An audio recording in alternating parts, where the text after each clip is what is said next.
배달대행이 고민일 때, 배달대행이 걱정일 때, 배달대행 TV. 자, 안녕하세요 형님들. 배달대행 TV입니다. 반갑습니다. 자, 구독자님께서 저번에 저에게 문의 주신 부분이 있습니다. 형님들 혹시 들어보셨나요? 1%의 상점에 대해서 혹시 아시는 분들도 계시겠고요.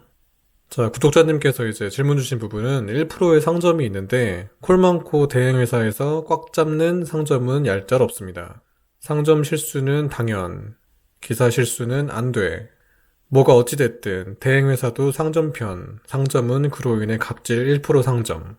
답 없습니다. 자, 내용을 한번 정리해드리면 구독자님께서 이제 말씀을 주시는 1%의 상점이란 이겁니다. 상점의 파워가 엄청 세서 배달대행 사무실이 어찌하지 못하는 겁니다. 상점과 배달대행 사무실은 어떻게 보면 시서로 치면 균등해야 되거든요. 균등을 해야 되는데 균등하지 않고 밸런스가 깨진 겁니다. 어느 쪽으로요? 이쪽으로 밸런스가 깨진 겁니다.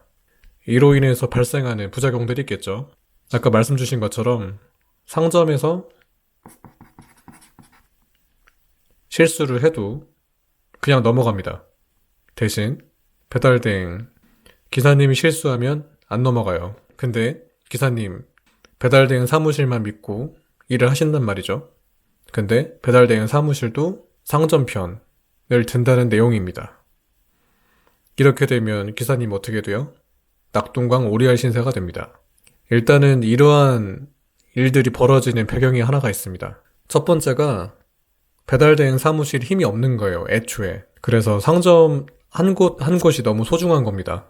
그리고 이 상점 파워가 세다는 거는 어떻게 보면 콜수와 비례할 수가 있어요. 상점에서 배달대행 사무실에 주는 콜이 일반 상점보다 많을 수가 있습니다. 그렇기 때문에 이 파워를 쓰는 거예요. 어떻게 보면은 약간의 갑질일 수가 있겠죠. 혹은 배달대행 사무실이 이 상점과 너무 친한 겁니다. 개인적 친분이 있을 경우가 있어요. 배달대행 사무실 관리자나 운영진들이 이 상점 쪽에 지인들이 계시거나 같이 운영을 하신다거나 이럴 수가 있습니다. 너무 돈독한 거죠. 너무 돈독해서 뗄래야 뗄 수가 없는 사이일 수도 있습니다. 이럴 때 발생을 합니다.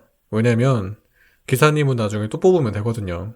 본인들과 이해관계가 맞지 않으면 또 뽑아서 대체하는 그런 좀 안 좋은 사무실이 덜어 있습니다. 어떻게 보면 기사님들이 약간 소모품처럼 이렇게 쓰시는 데가 좀 덜어 계세요. 많지는 않습니다. 간혹 가다가 좀 계세요. 혹은 세 번째 케이스는 배달대행 사무실도 큰 겁니다. 상점도 커요. 그래서 이 배달대행 사무실이 거의 독과점입니다. 그 동네에. 그러다 보니까 아쉬운 게 별로 없는 거예요. 이 부분에서도 기사님들한테는 아쉬운 게 없는 겁니다. 오히려 이런 상점들이 있을수록 콜이 많기 때문에 기사님들을 또 새로 뽑을 수가 있는 거예요. 그래서 기사님들도 어떻게 돼요? 낙동강 오리알 신세가 되는 겁니다. 자, 첫 번째 케이스처럼 배달대행 사무실이 힘이 약한 경우라고 한다면 관리자분들이랑 얘기할 여지가 덜어 있어요. 왜냐면 이런 1%의 상점들에게 계속 이끌려 다니면 어차피 좋지 않다는 거를 이분들도 알고 계시거든요. 그렇기 때문에 계속 얘기를 하시다 보면 이 사무실도 기사님이 귀합니다. 배달대행 사무실이 초기일 때는 이 기사님 한 분 한 분이 되게 소중하거든요. 물론 상점도 소중하지만 이 기사님들에 대해서도 정말 소중하게 생각을 하십니다. 그래야 영업을 할 수가 있거든요. 상점 영업을. 그래서 만약에 사무실이 좀 힘이 약하다 하신다면 기사님들께서 사무실 관리자분들이랑 얘기가 어느 정도는 되실 수가 있어요. 근데 두 번째 케이스처럼 배달대행 사무실 자체가 상점이고 상점 자체가 배달대행 사무실 사람들이랑 너무 많이 자주 알고 지인이고 친인척 관계다 하신다면 당연히 기사님이 얘기를 하셔봤자 승산이 없겠죠. 그리고 세 번째 케이스 배달대행 사무실이 독과점이에요. 이 경우에도 얘기하기가 쉽지 않습니다. 거의 어렵다고 보시면 돼요. 왜냐? 아쉬운 게 없으니까. 대화라는 게 어떻게 보면 아쉬운 게 좀 있어야 그런 이해관계가 맞아가지고 대화가 보통 이루어질 수 있단 말이에요. 서로 한 발 양보하고 내가 취할 거 취하고 이런 식의 대화가 되는데 두 번째 케이스, 세 번째 케이스는 이게 안 됩니다. 얘기가 안 돼요. 자, 처음으로 돌아가서 어떻게 보면 근본적으로 이 실수라는 건 누구나 다 할 수 있는 겁니다. 사람이 하는 일인데 어떻게 실수가 없을 수가 있어요. 실수를 안 하면 로봇이죠, 뭐. 저도 물론 실수 많이 합니다. 좀 너무 많이 해서 문제지만 사람인 게 좀 증명이 된 거죠. 근데 어느 한 곳에선 실수를 해도 무마가 되고 어느 한 곳에선 실수를 하면 쥐잡듯이 잡고 이러면 당연히 일할 맛이 안 나죠. 그리고 배달대행 사무실 쪽에서는 이 상점이 고객입니다, 고객. 고객이지만 기사님 쪽에서는 이 상점이 절대적인 관계가 아니란 이야기예요. 더불어서 윈윈 해가지고 같이 공생을 하는 거지 일방적으로 어느 한 곳이 갑질을 할 수 있는 단계는 저는 아니라고 봐요. 당연히 배달대행 사무실이면 상점은 고객사이기 때문에 당연히 그렇게 하는 건 맞는데 기사님 자체는 프리랜서입니다. 본인의 의견과 의지를 당연히 표현하고 싶을 때 표현하실 수가 있습니다. 그렇기 때문에 제가 가장 이상적으로 생각을 하는 건 사람이 일을 하는 거다 보니까 어차피 실수는 생깁니다. 뭐 누가 많이 실수를 하고 누가 치명적으로 하고 이것보다도 실수가 나왔을 때 그거에 대해서 적극적으로 대처를 하고 대화를 통해서 앞으로의 실수를 좀 방지할 수 있는 그런 방향으로 가는 게 가장 좋거든요. 그래야 오랫동안 또 어차피 얼굴도 봐야 된단 말이죠. 한 번만 얼굴 보고 말 거 아니잖아요.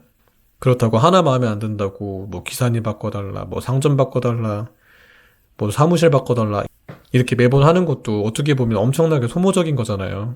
한 발 양보하고 한 발 취하고 이렇게 하면 되는 건데 그래서 이 1%의 상점을 혹시나 만나셨다면 1번 케이스는 그나마 괜찮은데 2, 3번이면 정말 힘드실 거다 라고 얘기를 드리고 싶습니다. 그리고 개인적으로 가급적이면 세 번째 케이스처럼 배달대행 사무실이 독과점으로 이루어져 있다면 그 독과점을 읽어낸 오너분께서 좀 부디 기사님들 신경 좀 많이 써주실 수 있는 여력이 되시기 때문에 기사님들 좀 많이 챙겨주셨으면 하는 바람이 있습니다.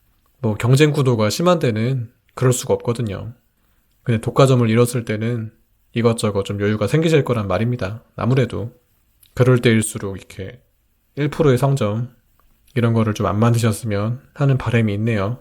자, 그러면 오늘도 간단하게 이야기 드리는 시간을 가져봤습니다. 그리고 형님들 이번 주 일요일입니다. 유튜브로 라이브 방송을 할 겁니다. 첫 방송이에요. 유튜브 첫 방송입니다. 배달대행 TV 얼굴이 좀 궁금하셨던 분들 놀러 오시고요. 배달대행에 대해서 고민이 있거나 걱정이신 분들 바로 즉석에서 Q&A 하겠습니다. 물어보고 싶으셨던 거 즉석에서 그냥 물어보십시오. 그리고 심심하신 분들 뭐 어떤 거라도 좋습니다. 시간만 되신다면 방문해 주시면 감사하겠습니다. 시간은 오후 11시부터 새벽 1시 반 정도까지로 예상을 하고 있습니다. 이때 우리 배달대행 TV가 생기고 나서 처음으로 하는 소통이거든요. 같이 한번 허심탄회하게 이야기하는 시간 가져봤으면 좋겠습니다. 제가 아무래도 이게 첫 방송이다 보니까 많이 서툴 거예요. 저도 이런 거 한 번도 해본 적 없어서 많이 서툴 건데 이런 서툰 모습이라도 괜찮으시다면 한 번쯤 들려주시는 것도 좋을 것 같습니다. 그럼 형님들 내일도 안전운전 하시고요. 오늘 강풍이 진짜 세게 불었죠. 다들 괜찮으셨나 모르겠습니다. 그럼 전 다음에도 유용한 영상으로 찾아오도록 하겠습니다. 형님들 감사합니다. 제가 다음 영상을 만들 수 있도록 형님들 꼭 좀 좋아요와 구독 부탁드리겠습니다. 본편은 형님들의 좋아요와 구독으로 만들어졌습니다. 감사합니다.